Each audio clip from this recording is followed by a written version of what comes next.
अच्छे अच्छे महलों में भी एक दिन कबूतर अपना घोंसला बना लेते हैं। सेठ घनश्याम के दो पुत्रों में जायदाद और जमीन का बंटवारा चल रहा था और एक 4 बेडरूम के घर को लेकर विवाद गहराता जा रहा था। एक दिन दोनों भाई मरने मारने पर उतारू हो चले तो पिताजी बहुत जोर से हंसे। पिताजी को हंसता देखकर दोनों भाई लड़ाई को भूल गए और पिताजी से हंसी का कारण पूछा। पिताजी ने कहा, इस छोटे से जमीन के टुकड़े के लिए इतना लड़ रहे हो, छोड़ो इसे, आओ मेरे साथ, एक अनमोल खजाना दिखाता हूं मैं तुम्हें। पिता घनश्याम जी और दोनों पुत्र पवन और मदन उनके साथ रवाना हुए। पिताजी ने कहा, देखो यदि तुम आपस में लड़े तो फिर मैं तुम्हें उस खजाने तक नहीं लेकर जाऊंगा और बीच रास्ते से ही लौटकर आ जाऊंगा। अब दोनों पुत्रों ने खजाने के चक्कर में एक समझौता किया कि चाहे कुछ भी हो जाए पर हम लड़ेंगे नहीं, प्रेम से यात्रा पे चलेंगे।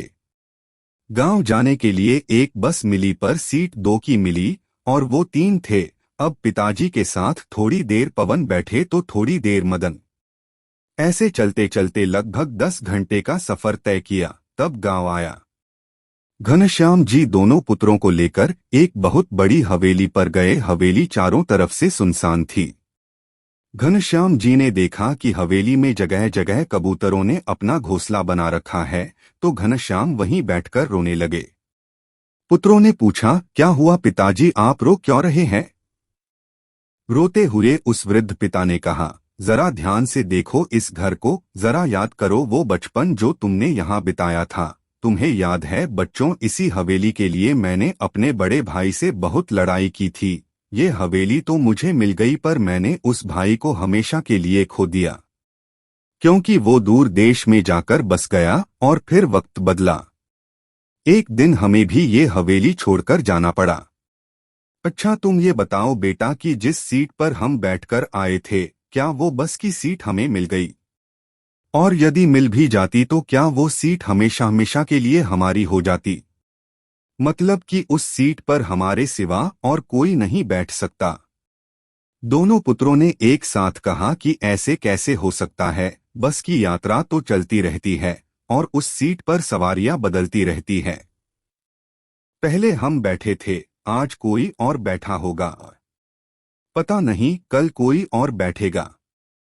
और वैसे भी उस सीट में क्या धरा है जो थोड़ी सी देर के लिए हमारी है?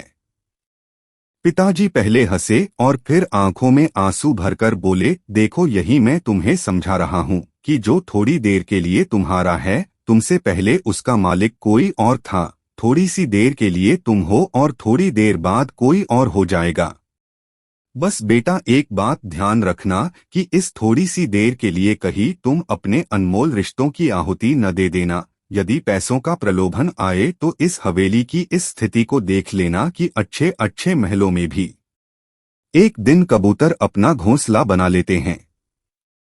बेटा मुझे यही कहना था कि बस की उस सीट को याद कर लेना जिसकी रोज सवारियां बदलती रहती है। उस सीट के खातिर अनमोल रिश्तों की आहुति न दे देना।